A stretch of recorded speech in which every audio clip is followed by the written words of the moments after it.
Salam, hər vaxtınız xeyirli, gününüz uğurlu olsun. Dəyərli izləyicilərim, kanalıma və mətbəximə xoş gəldiniz.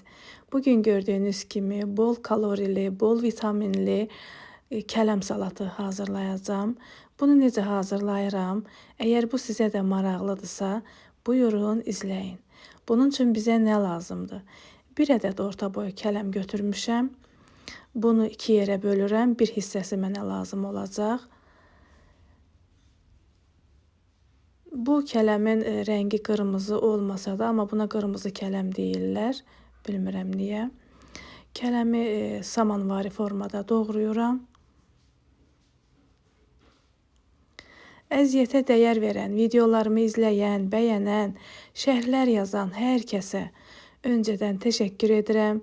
Allah razı olsun deyirəm.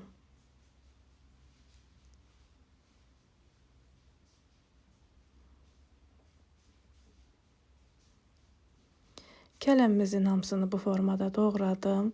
Samanvari formada. 2 ədəd yer kökünü də uzun sov formada doğrayacağım. Bunu da samanvari formada doğrayıram. İlk öncə yer kökünün qabığını soyuram. Bilirsiniz, Ramazan ayındayıq hal-hazırda. Əsl iftar süfrəsinə uyğun bir salatdır. Bol vitaminli bir salatdır. Yer kökünün qabığını soydum. Əvvəlcə halqa formasında, sonra isə uzun sov formada bunları doğrayıram. Bütün ərzaqlarımızın hamısını uzun sov formada doğrayıram. Siz bunu halqa formasında da doğraya bilərsiniz.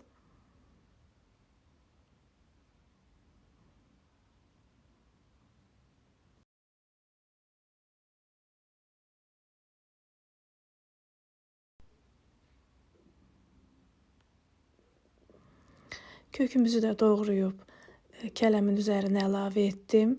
Xiyarı da eyni qayda ilə doğrayıram. 2 ədəd xiyar götürmüşəm. Bunu da qabıqla əvvəlcə halqa formasında, sonra isə uzun sov formada, samanvari formada doğrayıram.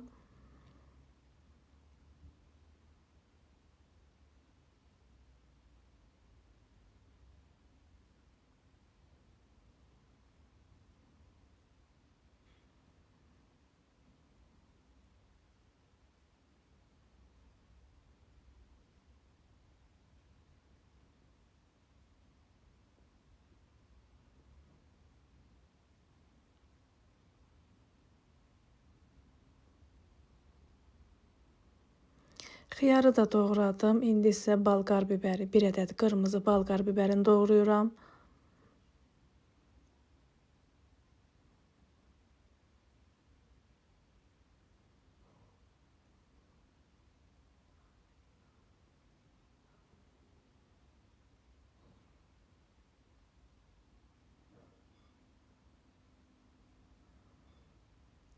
Kələm salatını müxtəlif formada hazırlamaq olur.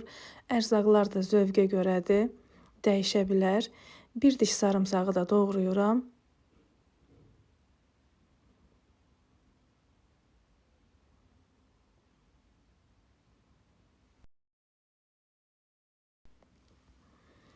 Siz bu salata mayonez də əlavə edə bilərsiniz. Mən bunu mayonezsiz hazırladım. Pəhriz salatı hazırladım. Çox dadlı, ləzzətli bir salat alındı. Bütün ərzaqlarımızı doğradım və bir dəstə şüydü də doğrayıram.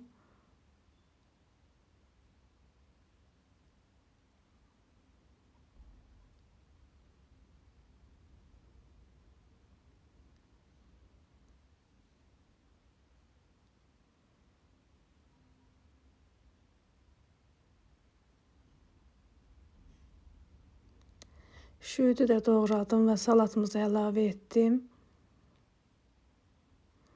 Biraz duz əlavə edirəm üzərinə. 2 yemək qaşığı zeytun yağı əlavə edəcəm üzərinə.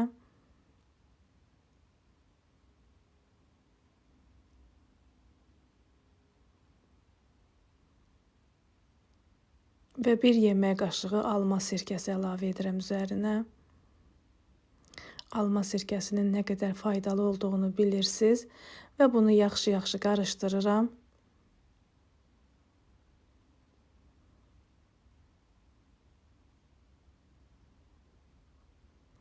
Üzərinə biraz istiot əlavə etdim. Unutmuşdum istiotu. Bunu da əlavə etdim və bunu yenidən biraz qarışdırıram. Bunu 25 dəqiqə saxlayıram. Sonra bunu nuşucanla yeyirik. Çox dadlı, ləzzətli bir salatdır. Həm pəhriz salatıdır, həm bol kalorilidir. Bəli, dəyərli izləyicilərimiz, gördüyünüz kimi rəngarəng, möhtəşəm görüntüsü olan pəhriz salatımız hazır oldu. Bunu hər kəs hazırlaya bilər, iftar süfrəsində nuşucanla yeyə bilər.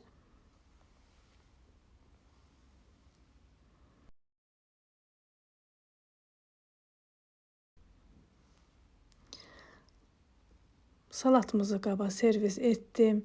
Gördüyünüz kimi möhtəşəm görüntüsü oldu, möhtəşəm dadı oldu.